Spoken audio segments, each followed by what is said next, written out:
याल तरी यारे लागे अवघे माझ्या मागे मागे. आनंदकंत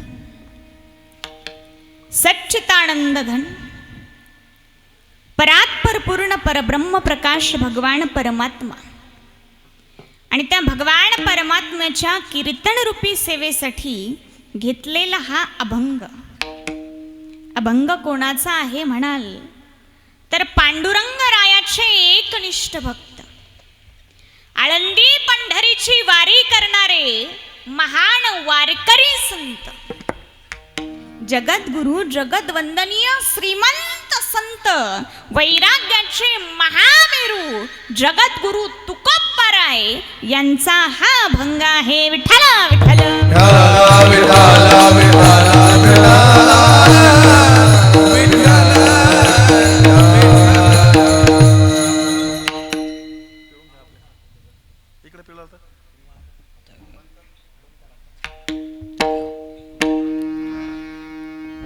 अभंग तुकोबारायांचा आहे.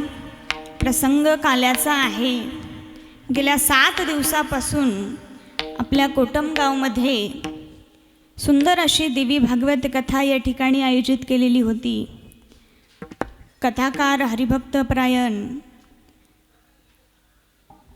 खाण्यात घेऊ का नाव हरिभक्त परायण भागवताचार्य कीर्तनकार, जुगलबंदी कीर्तनकार, देवी भागवत कथाकार महेश महाराज वेरुळकर त्यांची सुंदर अशी कथा या ठिकाणी झालेली आहे. आणि सर्व गावकऱ्यांनी सुद्धा त्यांना फार प्रेम आशीर्वाद दिलेले आहेत. काल बोलता बोलता सुद्धा त्यांच्या डोळ्यात पाणी आलं होतं, एवढं प्रेम सर्व गावकऱ्यांनी दिलेलं आहे. त्याचप्रमाणे या ठिकाणचे सर्वच कार्यकर्ते मंडळी, खूप सुंदर असं नियोजन आहे. सर्व कार्यकर्त्यांसाठी एकदा जोरदार टाळ्या वाजवा. आमचे मोरे मामा असतील, सर्वच कार्यकर्ते मंडळी असतील, खूप सुंदर असं नियोजन आहे. आणि या ठिकाणचे सर्वच कार्यकर्ते हे नावासाठी कार्य करत नसून परमार्थासाठी कार्य करतात. त्याचप्रमाणे आजच्या कीर्तनाला साथसंगत करणारे गायनाचार्य काय नाव निलेश महाराज, हरिभक्त परायण निलेश महाराज, हरिभक्त परायण संदीप महाराज, त्याचप्रमाणे प्रज्वल महाराज, त्याचप्रमाणे हरिभक्त परायण सागर महाराज सुंदर गायन करतात. अगदी फुलाप्रमाणे झेलून घेतील अशी मी अपेक्षा करते. त्याचप्रमाणे आमच्या मृदुंगाचार्य काय नाव महाराजांचे सचिन महाराज छान मृदुंग वाजवतात. त्यांनी आजपर्यंत बऱ्याच जणांना वाजवलेलं आहे. नाही म्हणजे कीर्तन वाजवलेलं आहे. कीर्तन हातही फार गोड आहे. त्याचप्रमाणे आमच्या तुळशीवाल्या मावशी, विनेकरी मावशी, सर्व टाळकरी मंडळी, बाल टाळकरी मंडळी, फक्त दाना पावल्या खेळत जा. सुंदर टाळ वाजवून साथसंगत करतात. त्याचप्रमाणे पेटी मास्तर आमचे छोटे बंधू कृष्णा महाराज चाळक, तेही उत्कृष्ट कीर्तनकार आहे, विनोदी कीर्तनकार आहे. त्याचप्रमाणे साऊंड सिस्टीम सुद्धा सुंदर आहे. मला वाटतं साऊंड सिस्टीमसाठी सर्वांनी एकदा जोरदार टाळ्या वाजवाव्या. आमचे बाबाही एक दिवस कथेला येऊन गेले. बाबांनी सुद्धा साऊंड सिस्टीमचं फार कौतुक केलं आणि कौतुक करावं अशी सिस्टीम आहे. खूप सुंदर सिस्टीम आहे. ओमदादांचे खरोखर आभार. त्याचप्रमाणे आज कीर्तनाला ज्यांची उपस्थिती आहे असे असणारे माझे धर्मपिता, ज्यांनी मला मुलगीच मानलेलं आहे, असे असणारे आमचे साखरे आप्पा, त्याचप्रमाणे आमचे खांदवे काका, तेही आज या ठिकाणी उपस्थित आहे. त्यांचेही मनापासून आभार. त्याचप्रमाणे जमलेले सर्वच भाविक भक्त, सर्व पाहुणे मंडळी, आप्तेष्ट मंडळी, ग्रामस्थ मंडळी, पंचकृषीतून आलेले सर्वच भाविक भक्त, सर्वांना वंदन आणि सेवेला प्रारंभ. विठ्ठला विठ्ठला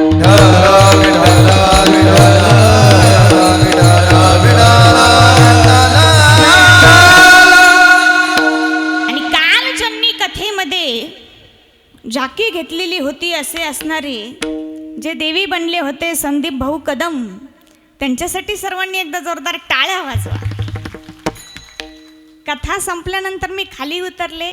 त्यांच्या आई मला येऊन भेटल्या. त्या मला म्हणाल्या, मीच ओळखलं नाही माझं पोरग आहे. एवढी सुंदर झाकी केली होती.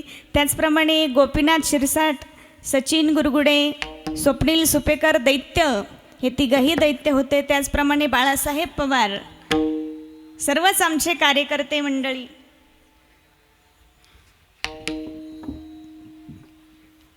सर्वांचे मनापासून धन्यवाद, सर्वांना वंदन आणि सेवेला प्रारंभ. आज या ठिकाणी काल्याचे कीर्तन, आणि काल्याचे कीर्तन म्हणजे शेवट, बरोबर की नाही? बोलत जा सर्वांनी, बरोबर की नाही? मग सर्वांनी सांगा, कथेचा शेवट की नवरात्रीचा शेवट? कशाचा शेवट? कथेचा शेवट. कशाचा शेवट? कथेचा शेवट. जर आपण एखाद्या व्यक्तीचा शेवट स्मशानभूमीमध्ये करून आलो तर तो व्यक्ती परत असतो का?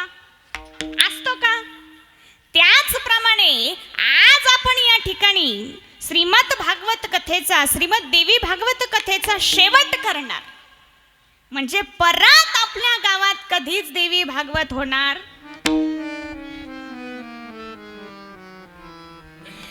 होणार होणार होणार होणार.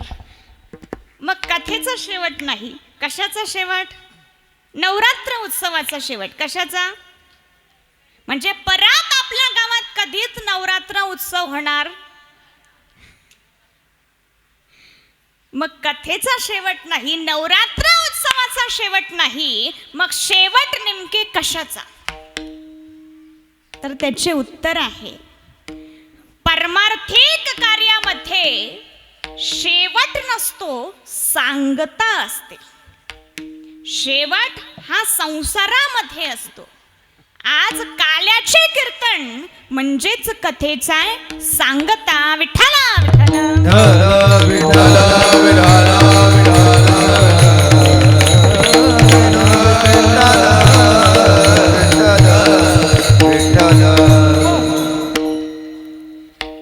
आणि काल्याचा कीर्तनकार हा बांधलेला असतो. कशाने? उपरण्याने. एक जण तर म्हणाला, महाराज दाव्याने बांधलेला असतोय, दाव्याने. कोण काय उत्तर देईल, कोण काय प्रश्न विचारील, सांगताच येत नाही. एका जणाने मला प्रश्न केला होता, म्हणले, महाराज रावणाला तोंड किती? किती तोंड आहे बरं रावणाला? मोठ्याने बोलत जा, मला ऐकायला थोडं कमी आहे. किती तोंड आहे? हा, सर्वांनी मोठ्याने सांगा, किती तोंड आहे? 10. मी पण सरळ सरळ सांगितले, म्हणलं रावणाला 10 तोंड. म्हणलं मग ती कशी होती? आता मी काय तिथं बघायला होते का? तरी पण मी आपलं सांगितलं, इकडून 4, इकडून 5 आणि मधी 1. म्हटलं मग रावण झोपायचा कसा? आता कसा का झोपाना, याला काय घेणं आहे बरं? पण कुठून ना कुठून मला अडचणीत आणायचं होतं. मी म्हणला रावण असा पाठीवर झोपायचा. म्हणलं त्याच्या पाठीला कळ लागली. मग म्हणलं असं पोटावर झोपायचा. म्हणलं त्याची ढेरी दबली. मग म्हणलं त्याच्या ढेरीचं सोड, तुझ्या ढेरीचं बघ, शर्टचं बटन तोडून बाहेर चालली. म्हणलं मग रावण असा एका कुशीवर झोपायचा. म्हणलं मग इकडच्या 4 मुंडक्यांचं काय? आणलं का नाही मला अडचणीत? पण मी पण कच्च्या गुरुची शिष्य नाही. मी पण सांगितलं, रावण जिथं झोपत होता तिथं इकडून एक खड्डा खांदीत होता आणि इकडून एक खड्डा खांदीत होता. इकडून कळ लागली का हे 4 मुंडके ह्या खड्ड्यात, आणि इकडून कळ लागली का हे 5 मुंडके ह्या खड्ड्यात. आता आहे का काही अडचण? आणि हे उत्तर काही खरं आहे का? याला म्हणायचं मुस्काड दाबीचं उत्तर. विठ्ठला विठ्ठला विठ्ठला विठ्ठला विठ्ठला विठ्ठला.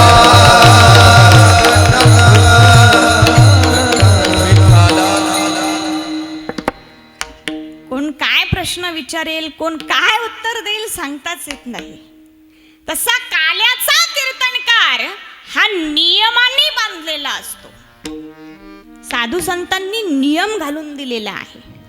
दंडक घालून दिलेला आहे की काल्याच्या कीर्तनात कशाचा उच्चार करावा. चरित्र ते उच्चारावे देवे केले गोकुळी देवे केले गोकुळी देवे केले गोकुळी चरित्र ते उच्चारावे केले देवे गोकुळी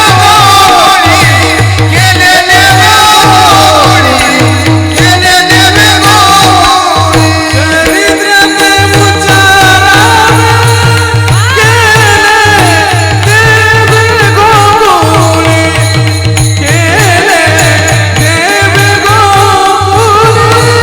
केले देवे गोकुळी चरित्र ते उच्चारावे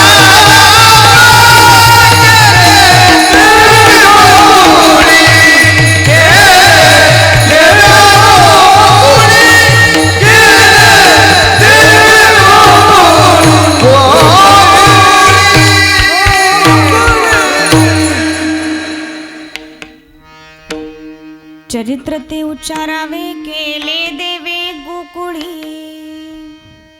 भगवान श्रीकृष्णाने गोकुळामध्ये जे चरित्र केले त्या चरित्राचा उच्चार करावा. उच्चार करावा, आचरण नाही. पण नेमकं माणसं उलट करतात, आचरण करण्याचा प्रयत्न करतात.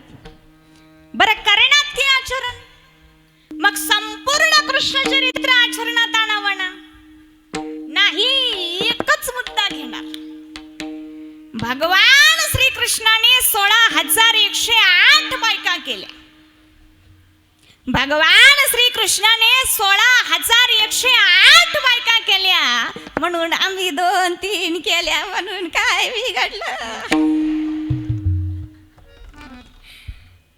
भगवान श्रीकृष्णाने 16,108 बायका केल्या ना, तू 16,109 कर ना.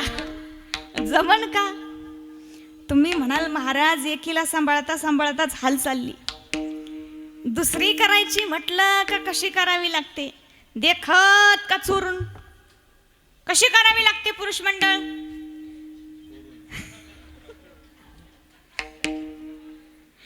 आणि तिसरी जर करायची म्हटलं तर फुटक्या बांबुडा नाही का आणायचे? भगवान श्रीकृष्णाला 16,108 बायका होत्या, पण एका पत्नीच्या अंगावर 8 मन अलंकार होते. 1 मन म्हणजे किती किलो?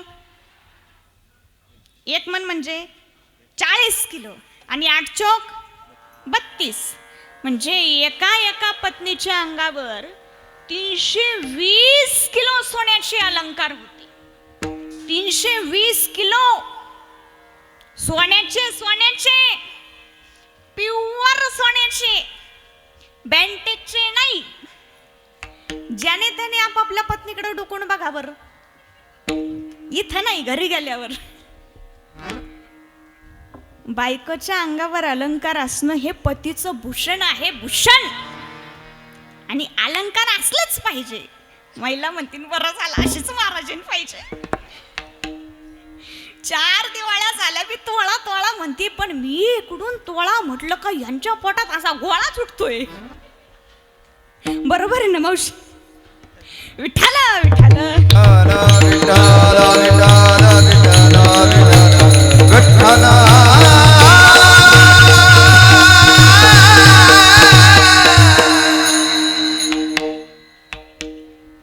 भगवान श्रीकृष्णाला 16,108 पत्न्या होत्या, पण एका पत्नीच्या अंगावर 320 किलो सोन्याचे अलंकार होते.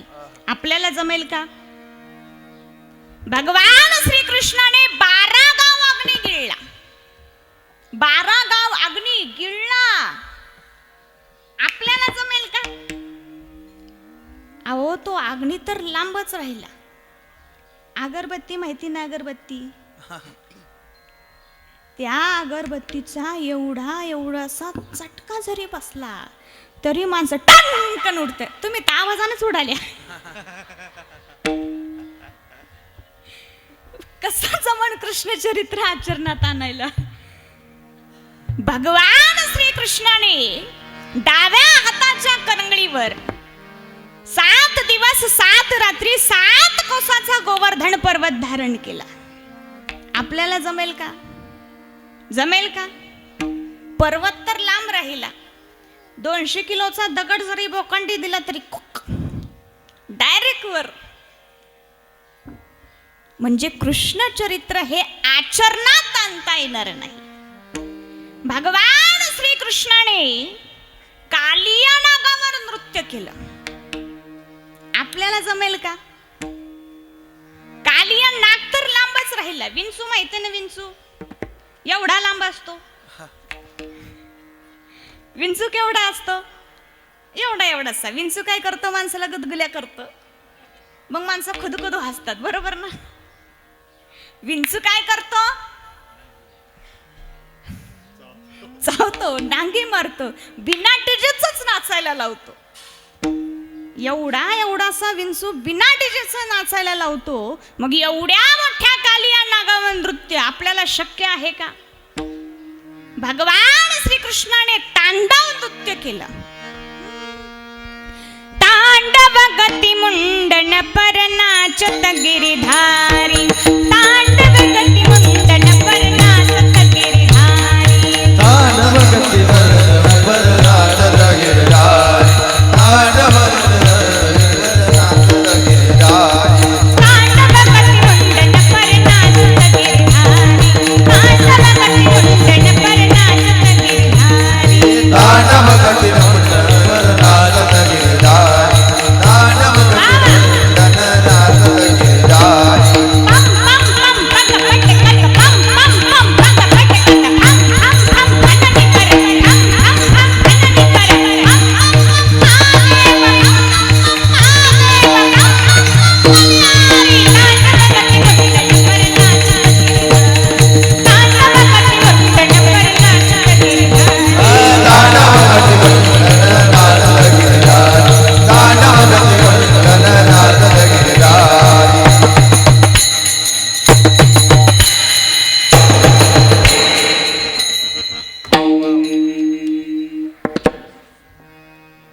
भगवान श्रीकृष्णाने कालिया नागावर नृत्य केलं. आपल्याला जमेल का?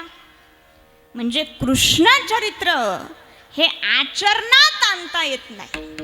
कृष्ण चरित्र हे उच्चारणीय आहे. प्रभू रामचंद्रांच्या जीवन चरित्रावर एक ग्रंथ बनला, त्याचं नाव आहे रामायण. आणि भगवान श्रीकृष्णांच्या जीवन चरित्रावर एक ग्रंथ बनला, त्याचं नाव आहे महाभारत. रामायण आणि महाभारत दोन विरुद्ध बाजू आहे, विरुद्ध टोके आहे. कसे? लक्ष देऊ नये का? प्रभू रामचंद्र अवताराला आले ते दुपारचे 12 वाजता आणि भगवान श्रीकृष्ण अवताराला आले रात्रीचे 12 वाजता. प्रभू रामचंद्र अवताराला आले ते खडखडीत उन्हाळ्यामध्ये आणि भगवान श्रीकृष्ण अवताराला आले ओल्या चिंब पावसाळ्यामध्ये. प्रभू रामचंद्र अवताराला आले ते राजमहालामध्ये आणि भगवान श्रीकृष्ण अवताराला आले जेलमध्ये, बंदीखान्यामध्ये. प्रभू रामचंद्र अवताराला आले, सनई मंगलवाद्य दुदुंब्या वाजल्या. भगवान श्रीकृष्ण अवताराला आले, रात किड्यांचा सोडून कशाचाच आवाज झाला नाही. प्रभू रामचंद्र अवताराला आले भावंडांमध्ये सर्वात मोठे म्हणून. भगवान श्रीकृष्ण अवताराला आले भावंडांमध्ये सर्वात लहान म्हणून. प्रभू रामचंद्र अवताराला आले एकाही घरात चोरी केली नाही. भगवान श्रीकृष्ण अवताराला आले गोकुळामध्ये एकही घर बिना चोरीचं सोडलं. प्रभू रामचंद्र अवताराला आले एक पत्नी, एक वचनी, एक बाणी व्रत धारण केले. भगवान श्रीकृष्ण अवताराला आले 16,108 बायका प्रभू रामचंद्र अवताराला आले, एकही खोडी केली नाही. भगवान श्रीकृष्ण अवताराला आले, एकही खोडी करायची सोडली नाही. प्रभू रामचंद्र अवताराला आले, एकही शब्द खोटे बोलले नाही. आणि भगवान श्रीकृष्ण अवताराला आले, बोलायला सुरुवात केली तीच खोट्यापासून. आई गाई नाही खाल्ली गमी माती, आई गाई नाही खाल्ली गमी माती. आई गाई नाही खाली माती, आई गाई नाही खाली माती. हरिराम दादा हो हरिराम दादा, हरिराम दादा हो हरिराम दादा. हरिराम दादा खोट बोलतो खोट बोलतो हरिराम दादा. खोट बोलतो खोट बोलतो हरिराम दादा. हरिराम दादा खोट बोलतो खोट बोलतो हरिराम दादा. हरिराम दादा खोट बोलतो खोट बोलतो हरिराम दादा.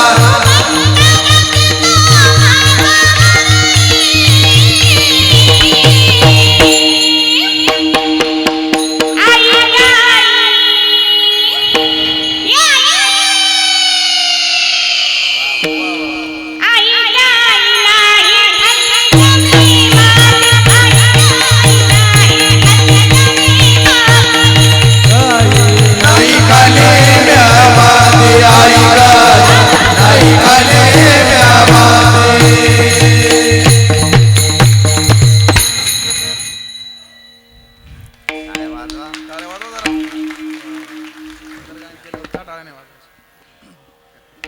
महको तो ऐसे महको कि फूलों को भी होश आ जाए. महको तो ऐसे महको कि फूलों को भी होश आ जाए. अरे भाई तालियां बजानी है तो ऐसी बजाओ कि हमें भी जोश आ जाए. अशा खाना खाना वाजव ना, उगल्या मराठाने वाजू का नको, वाजू का नको. खाना खाना टाळ्या वाजल्या पाहिजे.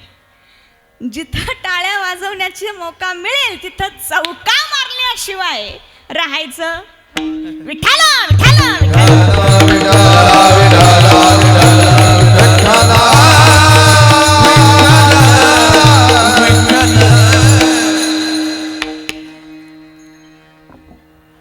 मी काय सांगत होते? कीर्तन. तुम्ही काय ऐकत होते? कीर्तन. प्रभू रामचंद्रांच्या जीवनचरित्रावर ग्रंथ बनला, त्याचं नाव रामायण. रामायणामध्ये भाऊ भाऊ आहे, राम, लक्ष्मण, भरत आणि शत्रुघ्न. महाभारतामध्ये सुद्धा भाऊ भाऊ आहे, कौरव आणि पांडव, दुर्योधन, दुःशासन. महाभारतातील भावा भावांमध्ये भांडण आहे. पांडव म्हणतात, अरे दुर्योधना, नको संपूर्ण हस्तिनापूरचं राज्य देऊ, पण कमीत कमी 5 गावं तरी तू आम्हाला दे. पण दुर्योधन म्हणतो, 5 गावं तर काय, सुईच्या टोकावर मावेल इतकी माती सुद्धा मिळणार नाही. हे भांडण आहे महाभारतामध्ये.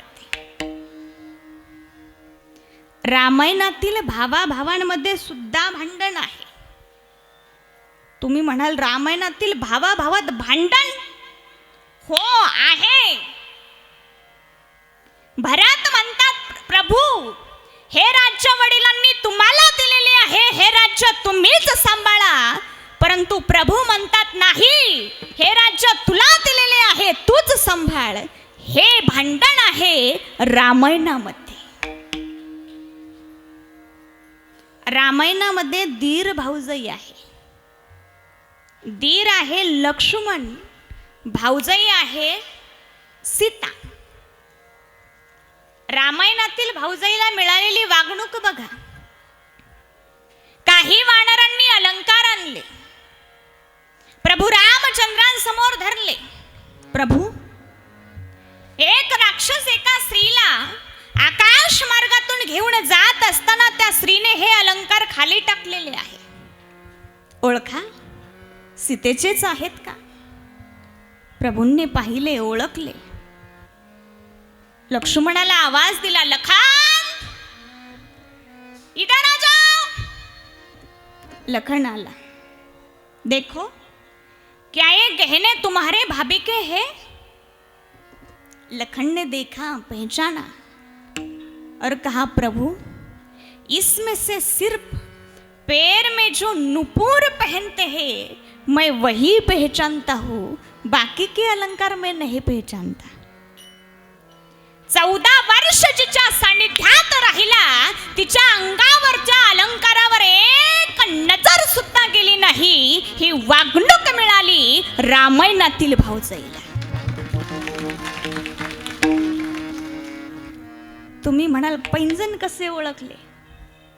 बरोबर, रोज सकाळ संध्याकाळ पाया पडायला जायचा, म्हणून ते पैंजण दिसायचे, म्हणून पैंजण ओळखू आले. चलो महाभारत.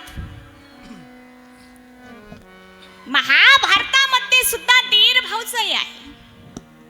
दीर आहे दुर्योधन, दुःशासन आणि भावजाई आहे द्रौपदी. कौरवांनी कपट नीतीने जुगार खेळून पांडवांना हरवले. द्रौपदीला पणावर बसण्यास भाग पाडले. शेवटी पांडव हरले. दुर्योधन म्हणतो, जाओ दुःशासन, बाल पकड़कर खींच कर लाओ उस द्रौपदी को इस भर सभा में.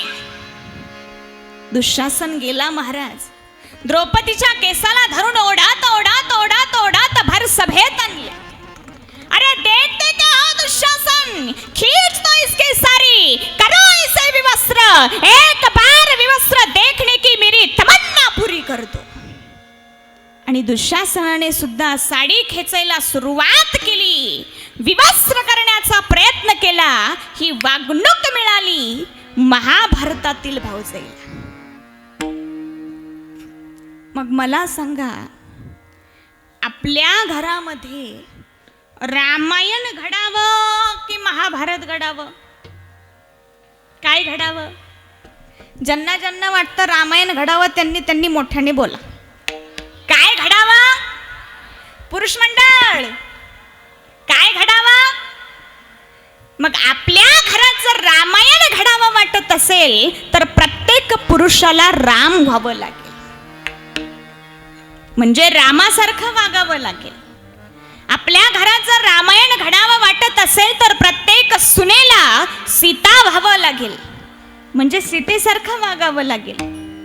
आपल्या घरात जर रामायण घडावं वाटत असेल तर प्रत्येक दिराला लक्ष्मण व्हावं लागेल, म्हणजे लक्ष्मणासारखं वागावं लागेल. आपल्या घरात जर रामायण घडावं वाटत असेल तर प्रत्येक सेवकाला हनुमान व्हावं लागेल, म्हणजे हनुमानासारखं वागावं लागेल. आपल्या घरात जर रामायण घडावं वाटत असेल तर प्रत्येक सासऱ्याला दशरथ व्हावं लागेल, म्हणजे दशरथासारखं वागावं लागेल. आपल्या घरात जर रामायण घडावं वाटत असेल तर प्रत्येक सासूला कैकेयी व्हावं लागेल, म्हणजे नाही हुकलं नाही का, कौशल्य व्हावं लागेल, म्हणजे कौशल्यासारखं वागावं लागेल. विठाला विठाला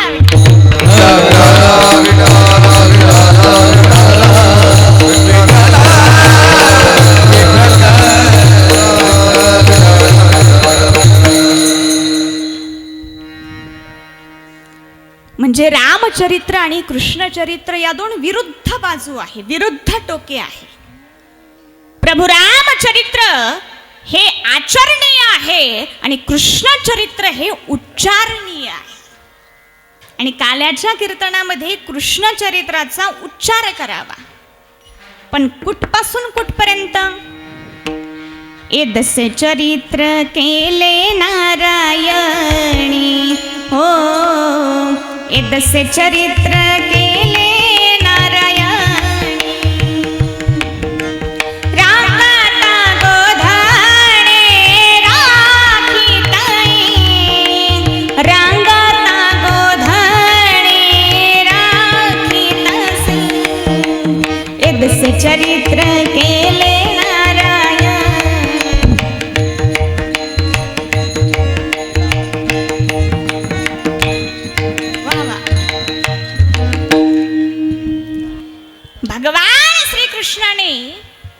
रांगण्यापासून म्हणजे गोधने गायी राखण्यापर्यंत जे चरित्र केले त्याचा उच्चार करावा.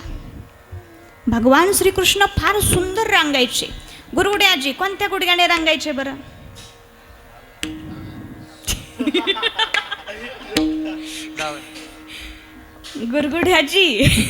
गुरुगुड्याजींनी मला लहानपणी फार सांभाळलेलं आहे. जेव्हापासून मी रांगत होते तेव्हापासून सांभाळलेलं आहे. रात्रीच महाराजांनी कथेमधून सांगितलं भगवान श्रीकृष्ण हे डाव्या गुडघ्याने रांगायचे. कोणत्या गुडघ्याने? तळवे तळहात तळहात टेकीत तळवे तळहात तळहात टेकीत डाव्या गुडघ्याने गुडघ्याने लागत डाव्या गुडघ्याने गुडघ्याने लागत डाव्या गुडघ्याने गुडघ्याने लागत तळवे तळहात तळहात टेकीत तळवे तळहात तळहात टेकीत डाव्या गुडघ्याने गुडघ्याने लागत डाव्या गुडघ्याने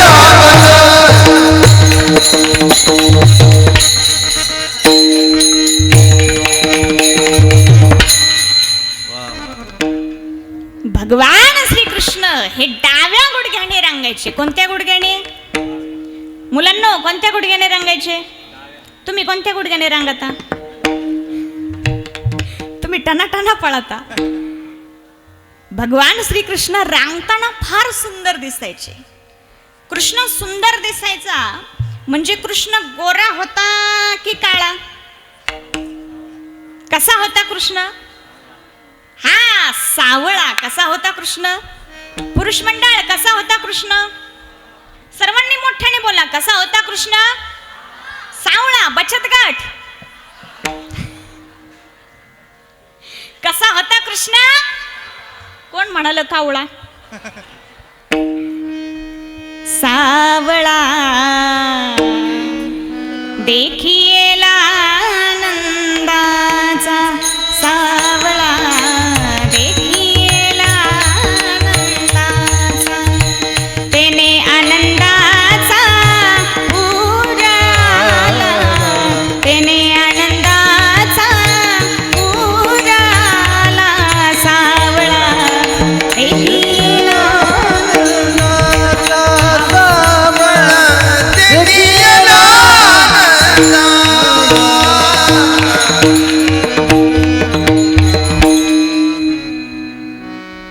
कृष्ण सावळा होता. कृष्ण फार सुंदर दिसायचा. रांगता रांगता कृष्ण लीला करायचा. मग सर्व गवळणी कृष्णाला पाहण्यासाठी यायच्या. एक दिवस सर्व गवळणी कृष्णाला पाहण्यासाठी आल्या. त्यातली एक गवळण कृष्णाला म्हणाली, कृष्णा माझ्या घरी ये ना. कृष्ण म्हणाला, मी लहान आहे ना. कोण होती बरं ती गवळण? हा तुम्हाला तर सगळंच माहिती, उगाच आम्हाला बोलिता. भक्ताची भाषा देवाला कळते, देवाची भाषा भक्ताला कळते. ही भाषा अंतकरणाने बोलली जाते, अंतकरणाने समजली जाते. राधा म्हणाली, कृष्ण माझ्या घरी ये ना. कृष्ण म्हणाला, मी लहान आहे ना. मग तू लवकर मोठा हो ना, पार 11:30 वाजत आले ना. मग कृष्ण लगेच मोठा झाला. दुसऱ्या दिवशी कृष्णाने उठून रडायला सुरुवात केली. कोणाकडे जायचं होतं? राधेकडे. लहान मुलांकडे एक औषध असतं बघा, एक प्रयोग असतो. काही पाहिजे असलं का तोच प्रयोग, भूक लागली तोच प्रयोग, कोणी उचलून घ्यावं वाटलं तोच प्रयोग. कोणता? हा रडायचा. कृष्णानेही रडायला सुरुवात केली. मैयेने बरेच समजावलं पण कृष्ण काही केल्या रडायचं. रडते माझे बाळंताने समदानी नारायणा. रडते माझे बाळंताने समदानी नारायणा. रडते माझे बाळंताने समदानी नारायणा. रडते माझे बाळंताने समदानी नारायणा.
कृष्ण काही केल्या रडायचे राहीना.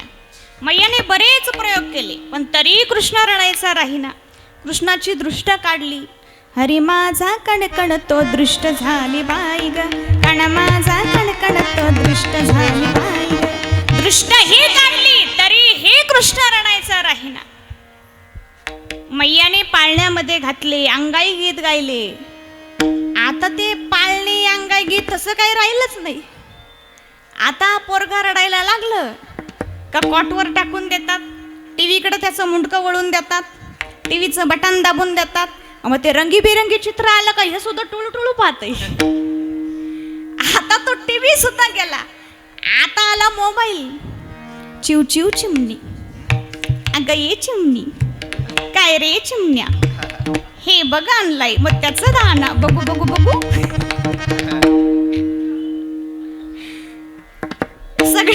सगळ्यांच्या घरात हेच आहे आता.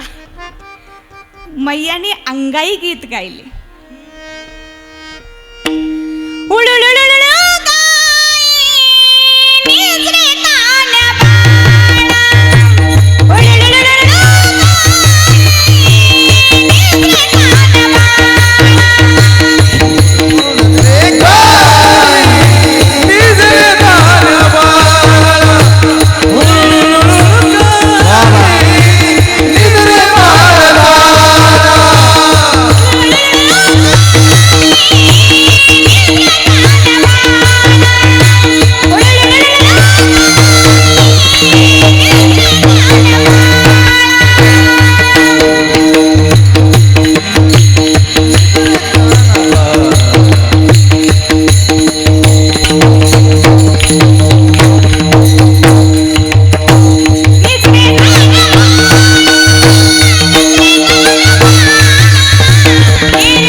माझ्या गुरुनं एवढं प्रमाण मला पक्का शिकून दिलेलं आहे. पूर्वीच्या अंगाई गीतातून संस्कार असायचे. येरे येरे कोल्ह्या म्हणजे कोल्ह्याचा ठिकाणचा चतुरपणा माझ्या बाळाच्या ठिकाणी यावा. जाय रे लांडग्या म्हणजे लांडग्याच्या ठिकाणचा धूर्तपणा माझ्या बाळाच्या ठिकाणाहून निघून जावा. असे संस्कार त्या गीतातून असायचे. मैयाने अंगाई गीत गायले तरी कृष्ण रडायचा राहीना. कोणाकडे जायचं होतं? मोठ्याने सांगा सर्वांनी, कोणाकडे जायचं होतं? आणि तेवढ्यात राधा आली. राधेला पाहिल्याबरोबर कृष्ण शांत झाला. मैया म्हणाली, अगं राधे, सकाळपासून हा लाला रडतोय, सकाळपासून मी बरेच प्रयोग केले तरी रडायचा राहीना, आणि तुला पाहिल्याबरोबर रडायचा राहिला. तू याला घे आणि तुझ्या घरी घेऊन जा. राधे राधे घे श्याम सुंदरा. वा वा वा वा, क्या बात आहे. टाळ्या वाजव कृष्ण महाराजांसाठी. राधा रोज कृष्णाला घेऊन घरी घेऊ जाऊ लागली. पण बाकीच्या गवळणी जळू लागल्या. जळत होत्या, बिना धुराच्या जळत होत्या, पण त्या चांगल्या भावनेने जमत होत्या. जसा कृष्ण राधेच्या घरी जातो तसा तो आमच्याही घरी यावा अशी त्यांची इच्छा होती. मग सर्व गौरणी कृष्णाला म्हणाल्या, कृष्णा आमच्या पण घरी ये ना. कृष्ण म्हणाला, मी लहान आहे ना, मग लवकर लवकर मोठा हो ना, अजून अभंग सोडवायचा आहे ना. मग कृष्ण पटकन मोठा झाला. कृष्णाने सवंगडी गोळा केले. कृष्णाने सवंगडी गोळा करून त्यांना विचारले, काय रे तुम्ही एवढे लुकडे हाडकुळे का? दही दूध लोणी खाता की नाही? अरे कृष्णा, कशाचा दही कशाचं दूध? दूध जातं डेअरीला, चहा आमच्या ढेरीला. आम्ही खातो चहा पाव, आमचं वजन आत पाव. कृष्ण म्हणाला, काही काळजी करू नका, तुम्ही माझ्या मागा मागा या, आज मी तुम्हाला पोटभर दही दूध लोणी खाऊ घालेन. याल तरी याल लागे, वा वा. याल तरी याल लागे, याल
याल तरी यारे लागे, अवघे माझ्या मागे मागे.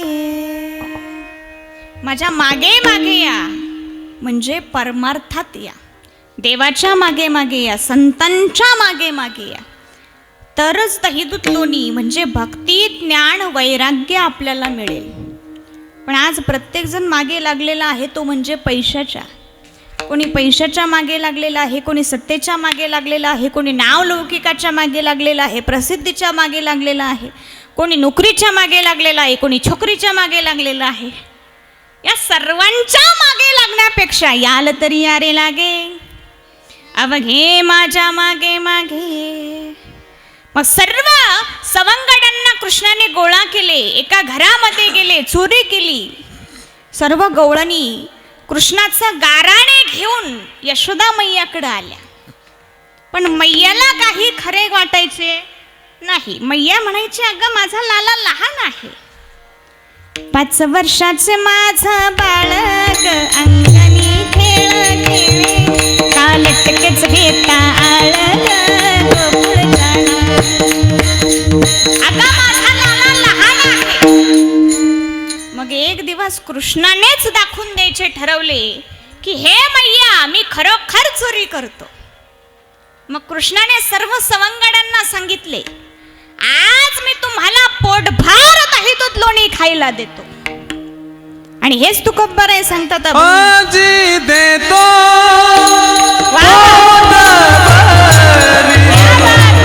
आजी देतो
माझी देतो पोट भरी पुरे म्हणाल तो वरी. आज मी तुम्हाला पोटभर दही दूध लोणी खायला देतो, तुम्ही माझ्या मागे मागे या. मग कृष्णाने सर्वांना आपल्याच महालामध्ये चोरी करण्यासाठी नेले. त्यामध्ये छोटे छोटे 2 पिल्लं होते, बुबडे बुबडे बोलणारे. ती म्हणाली, कुतना किती मोठा वाला आहे, बोलायचं नाही, हळूहळू चालायचं, हळूहळू चला, कोणी कोणाशी न बोला, हळूहळू चालायचं, गपचूप चालायचं, अजिबात बडबड करे. कुतना पण आम्हाला खायला दे, अजिबात बोलायचं नाही.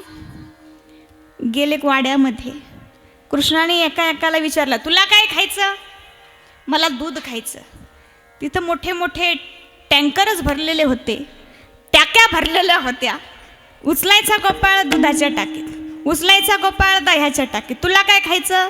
मला ताक खायचंय. उचलायचा गोपाळ ताकाच्या टाकीत. छोटे छोटे पिल्लं, त्यांना कुठं दम निघतोय?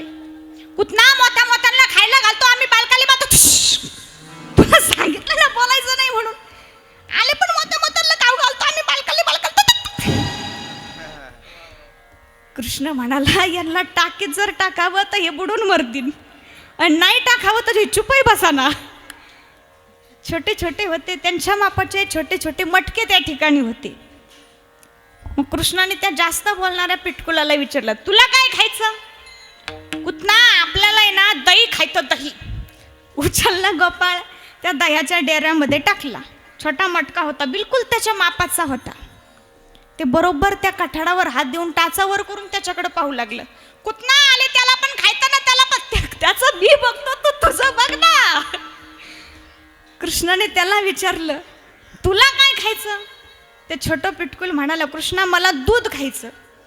उचलला गोपाळ, त्या दुधाच्या मटक्यामध्ये टाकला. आले, कुठना तुला नाही खायचं का? तुला नाही खा. अरे बाबा, मी माझा खातो, तू गप्प बस.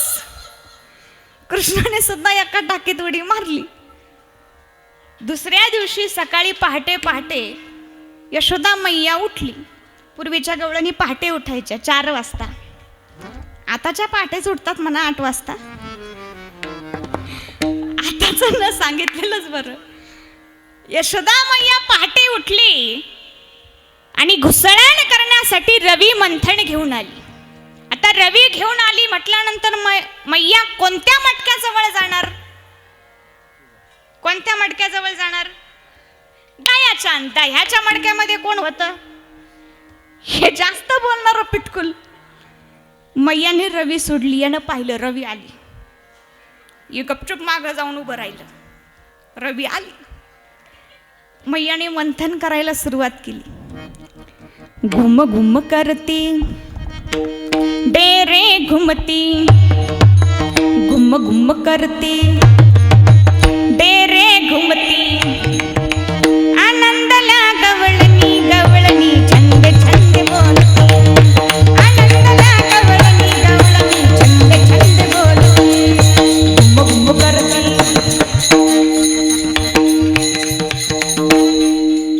मैयाने मंथन करायला सुरुवात केली, लोणी काढायला सुरुवात केली.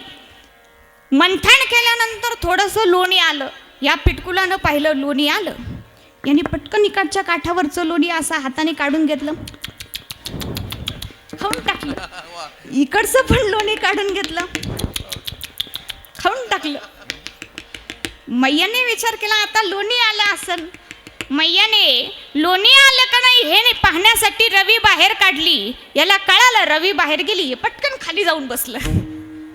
मैयाने वर हात घालून पाहिला, अरे लोणीच का नाही आलं? परत मंथन करते. मैयाने परत रवी टाकली, परत मंथन करायला सुरुवात केली. पटकन उभं राहिलं. मैयाने परत मंथन करायला सुरुवात केली. परत लोणी आलं का हे पटकन खाऊन घ्यायचं. असं 2-3 वेळा झालं. मैयाने विचार केला, एवढ्या वेळापासून मी मंथन करते, अजून लोणी का आलं नाही? कदाचित लोण्याचा गोळा खाली जाऊन बसला असन. मग तो लोण्याचा गोळा पाहण्यासाठी मैयाने आपल्या बाह्या अशा वर केल्या. पूर्वीच्या बाह्या इथपर्यंत होत्या, आता त्या हळूहळू इथपर्यंत आल्या.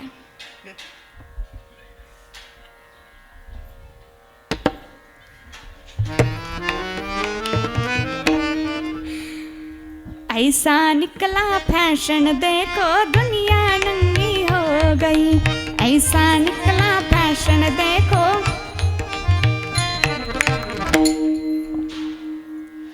मैयाने चोळीची बाही वरती केली आणि मडक्यामध्ये हात घातला तर मैयाला लोण्याचा गोळा लागला. मैया म्हणाली, अच्छा हा लोण्याचा गोळा इथं खाली येऊन बसला काय, पण या लोण्याच्या गोळ्याला केस कसे फुटले. मैयाने तो लोण्याचा गोळा धरून बाहेर काढला आणि उभा केला. असा थरथर थरथर लोण्याचा गोळा कापत होता. मैया मालू नको बल का गो, मैया मालू नको बल का ग, मैया लय लागत, मैया मालू नको बल का ग. चोरी करतो वरून म्हणतो मारू नको. बघ ना मैया मला त्याला तर पाली ती, त्याला कुठं पाली ती.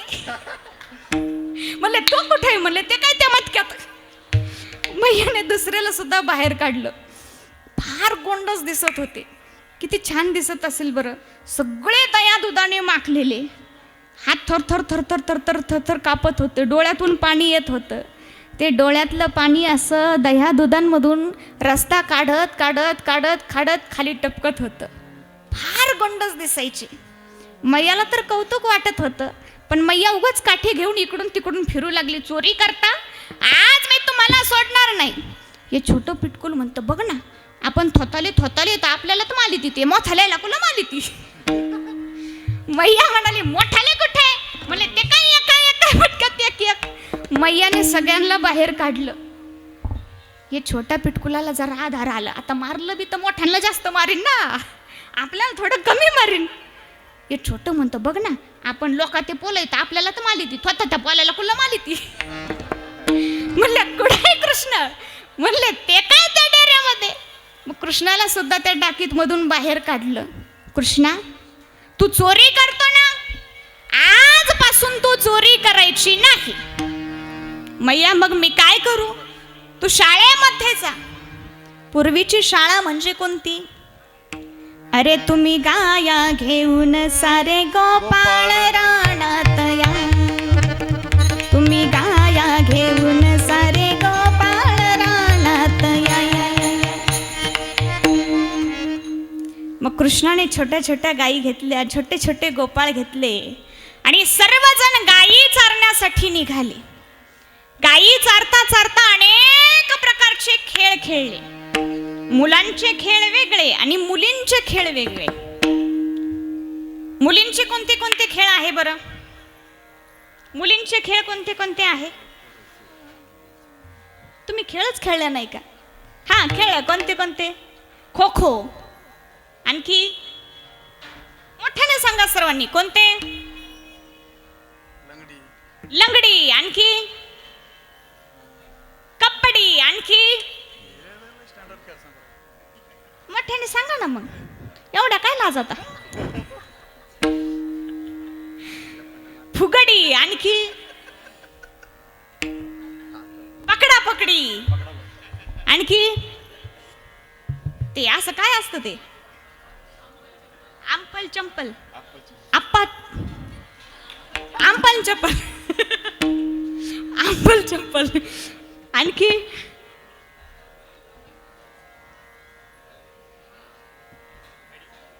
आजीबाईला जमलं बघा ते खडे.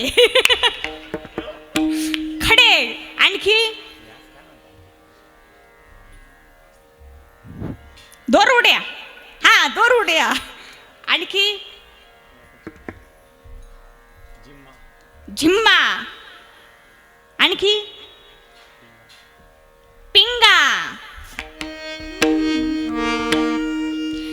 पिंगा गबाई पिंगा, पिंगा गबाई पिंगा, पिंगा गबाई पिंगा, पिंगा गबाई पिंगा. पिंगा गबाई पिंगा, पिंगा गबाई पिंगा, पिंगा गबाई पिंगा, पिंगा गबाई पिंगा. अवघा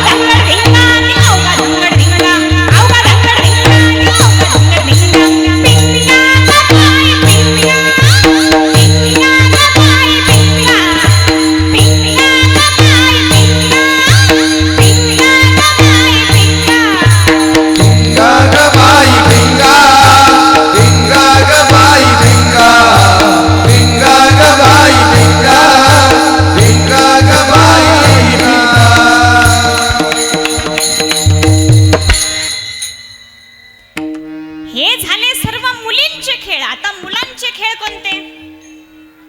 मुलांचे खेळ कोणते मुलांनो? कोणते कोणते खेळ आहे? कबड्डी, हाणामारी, इट्टी दांडू, आणखी खो खो, लपाछपी, आणखी क्रिकेट, आणखी हा सूर पारंब्या, आणखी हॉकी, आणखी पबजी. हे अलीकडच्या जमान्यातले खेळ झाले. पबजी.